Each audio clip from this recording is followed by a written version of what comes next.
আসসালামু আলাইকুম ও রহমতুল্লাহ। প্রিয় শিক্ষার্থীবৃন্দ, কিশোরগঞ্জ জেলা আইডিয়াল স্কুল কর্তৃক আয়োজিত KZIS হোম স্কুলিং প্রোগ্রামে সকলকে স্বাগত জানাচ্ছি। আমি ফাহিম মুনতাসির, সহকারী শিক্ষক, কিশোরগঞ্জ জেলা আইডিয়াল স্কুল।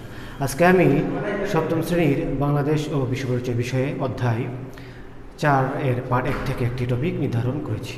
তো প্রিয় শিক্ষার্থীবৃন্দ, তোমরা আমার আলোচনাটি মনোযোগ সহকারে শোনো এবং সেই অনুযায়ী প্রস্তুতি গ্রহণ করো। তো প্রিয় শিক্ষার্থীবৃন্দ, বাংলাদেশের এই অধ্যায়টা হলো বাংলাদেশের অর্থনীতি সম্পর্কে। বাংলাদেশ একটি কৃষি প্রধান দেশ। এদেশের অধিকাংশ মানুষ গ্রামে বাস করে, আর কৃষি তাদের জীবিকার প্রধান উৎস। তবে শহরাঞ্চলের বিকাশের সঙ্গে সঙ্গে শিল্প ও বাণিজ্যের ভূমিকাও আমাদের অর্থনীতিতে ক্রমে গুরুত্বপূর্ণ হয়ে উঠছে। একটি আধুনিক রাষ্ট্রে কৃষি, শিল্প, ব্যবসা, বাণিজ্য কোনো খাতের গুরুত্ব অন্য খাত থেকে কম নয়। দেশকে উন্নত করতে হলে আমাদের জাতীয় অর্থনীতিকে সবল ও গতিশীল করে তুলতে হবে। তার জন্য কৃষি, শিল্প, ব্যবসা বাণিজ্য সকল ক্ষেত্রে আমাদের উন্নতি করতে হবে। বর্তমান প্রতিযোগিতাপূর্ণ বিশ্বে এর কোনো বিকল্প নাই।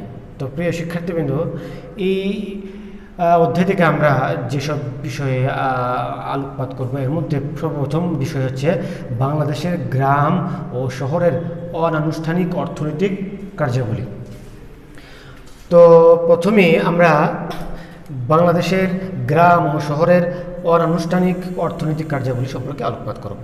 অর্থনৈতিক মূল্য রয়েছে এমন যে কোনো কাজ, সেবা বা বিনিময়কে অর্থনৈতিক কার্যক্রম বলা হয়। আমি আবারও বলছি, যদি বলা হয়, তোমাদেরকে প্রশ্ন করা হয় অর্থনৈতিক কার্যক্রম কাকে বলে, তো সেক্ষেত্রে তুমি উত্তর দিবে যে অর্থনৈতিক মূল্য রয়েছে এমন যে কোনো কাজ, সেবা বা বিনিময়কে অর্থনৈতিক কার্যক্রম বলা হয়। আর যে কোনো দেশের অর্থনৈতিক কার্যক্রমকে অনানুষ্ঠানিক ও আনুষ্ঠানিক এই দুই ভাগে ভাগ করা যায়। তো তোমাদের যদি প্রশ্ন করা হয় যে একটা দেশের অর্থনৈতিক কার্যক্রমকে কয়টি ভাগে ভাগ করা যায়, তাহলে তুমি উত্তর লিখবে যে দুটি ভাগে। একটি হচ্ছে অনানুষ্ঠানিক কার্যক্রম, আরেকটি হলো আনুষ্ঠানিক কার্যক্রম। যেসব কাজের জন্য পূর্ব মজুরি নির্ধারিত নয়, করের আওতায় আনাও কঠিন, এবং যেসব অর্থনৈতিক কার্যক্রম সরকার কর্তৃক নিয়ন্ত্রিত নয়। সংক্ষেপে আনুষ্ঠানিক কার্যক্রম বলতে সেগুলোকে বোঝায়, যেমন নিজের জমি, দোকান বা ব্যবসা প্রতিষ্ঠানে কাজ, গৃহস্থালী কর্ম, হকারি, দিনমজুরি প্রভৃতি। অনুন্নত বা উন্নয়নশীল দেশের বেশিরভাগ অর্থনৈতিক কার্যক্রম এই অনানুষ্ঠানিক খাতের মাধ্যমেই হয়ে থাকে। অতীতকাল থেকে চলে আসছে বলে অনেকে এসব কাজকে অর্থনীতির প্রথাগত খাতও বলে থাকেন। এবার আমরা গ্রামাঞ্চলে অনানুষ্ঠানিক অর্থনৈতিক কাজ সম্পর্কে আলোকপাত করব। বিশ্বের অন্য যে কোনো উন্নয়নশীল দেশের মতো বাংলাদেশের অর্থনীতিতেও অনানুষ্ঠানিক খাত গুরুত্বপূর্ণ ভূমিকা রাখছে।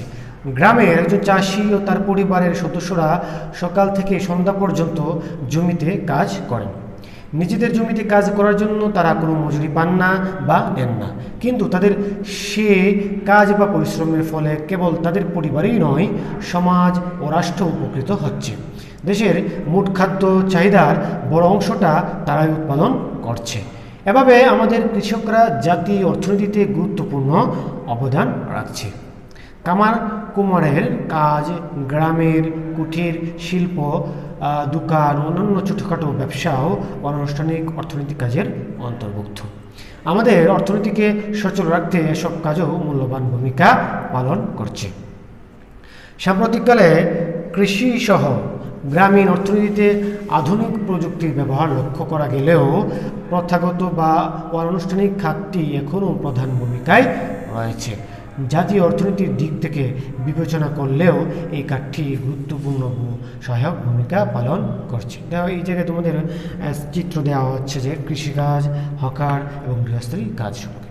তো এখন আমরা শহরাঞ্চলের অনানুষ্ঠানিক অর্থনৈতিক কাজ সম্পর্কে জানব।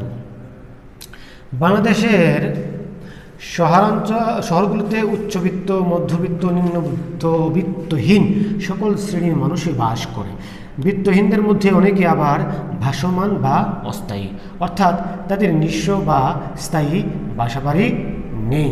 তারা বস্তি, ফুটপাত, পার্ক, রেল স্টেশন ইত্যাদি স্থানে বাস করে। উচ্চবিত্ত ও মধ্যবিত্ত শ্রেণীর লোকেরা সাধারণত আনুষ্ঠানিক অর্থনৈতিক কাজ যেমন সরকারি ও বেসরকারি চাকরি, ব্যবসা বাণিজ্য ইত্যাদিতে নিয়োজিত। নিম্নবিত্ত ও বিত্তহীনরা ছোটোখাটো দোকান, ফুটপাতে হকারি, ফেরিওয়ালা, রিক্সা বা ঠেলাগাড়ি চালক, মুটে, মিস্ত্রি, যুগালি কিংবা বাসাবাড়ির কাজ করে জীবিকা নির্বাহ করে। এগুলোকে শহরাঞ্চলের অনানুষ্ঠানিক অর্থনৈতিক কাজ বলে গণ্য করা হয়। প্রিয় শিক্ষার্থীবৃন্দ, এই যে গ্রামাঞ্চলের আনুষ্ঠানিক কার্যক্রম এবং শহরাঞ্চলের আনুষ্ঠানিক অর্থনৈতিক কার্যক্রম, এগুলোর যে অবদান রয়েছে অর্থনীতিতে বাংলাদেশের, সে সম্পর্কে আমরা আলোকপাত করব। গ্রাম প্রধান বাংলাদেশের গ্রামাঞ্চলে বসবাসকারী অধিকাংশ মানুষ নিজস্ব উদ্যোগে ও শ্রমে ধান, পাট, রবি শস্য, শাকসবজি ও ফলমূল উৎপাদন, মাছ ধরা, গরু, ছাগল ও হাঁস মুরগি পালন, কুটির শিল্প, হাট বাজার পণ্য বিক্রি করার মাধ্যমে তাদের জীবিকার সংস্থানই করছে। শুধু তাই নয়, তারা দেশের অর্থনৈতিক জীবনকে সচল রাখার ক্ষেত্রেও প্রধান ভূমিকা পালন করছে। একইভাবে শহরাঞ্চলে বসবাসকারী স্বল্প ও মাঝারি এমনকি উচ্চ আয়ের অনেক মানুষও অনানুষ্ঠানিক খাতের অর্থনৈতিক কর্মকাণ্ডে নিজেদের নিয়োজিত রেখেছে।